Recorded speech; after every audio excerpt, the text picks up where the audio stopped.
Ah, là, c'est important. Venez, venez par ici, s'il vous plaît, par ici. Par ici. Voilà, voilà. Donc, qu'est-ce qu'il y a écrit? Vase à libation. Donc, cette fois-ci, époque ptolémaique. D'ailleurs, pendant qu'on y est, Cléopâtre, beaucoup de gens disent qu'elle était noire. En ce qui concerne, elle était blanche. En plus, on a trouvé une pièce où on voit son phénotype. En plus, elle était laide. Mais certains disent que son père était noir ou sa mère était noire, je ne sais pas. Mais c'est la dynastie grecque des Ptolémées. Je ne vois pas en quoi elle serait noire si ce n'est pas avéré dans les textes. Mais vous savez, pour les noirs, hein, ils noircissent tout le monde, quoi. Ils noircissent tout le monde. D'ailleurs, un Shabazz, porte-parole du New Black Panther Party, c'est en vidéo, hein, c'est pas une rumeur. Hein. Il m'a dit en face que le prophète Mohammed avait des dreadlocks.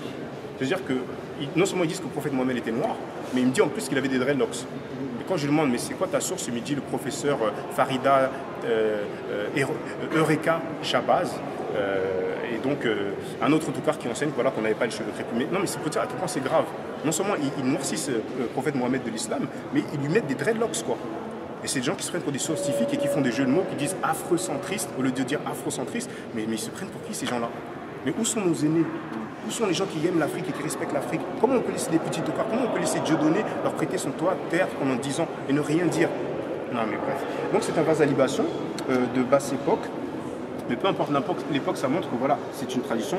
Vous savez mieux que moi, je pense. En Afrique, souvent, on verse de l'eau, que ce soit dans un vase, dans une plante. Et on sait très bien que les Afro-Américains ont pour coutume de verser, même si souvent c'est des breuvages alcooliques, mais ils ont cette habitude. Et je pense que c'est peut-être dû à l'esclavage, leurs parents, leurs grands-parents, etc. Vous voyez, pour a little liquor, vous voyez, c'est une habitude.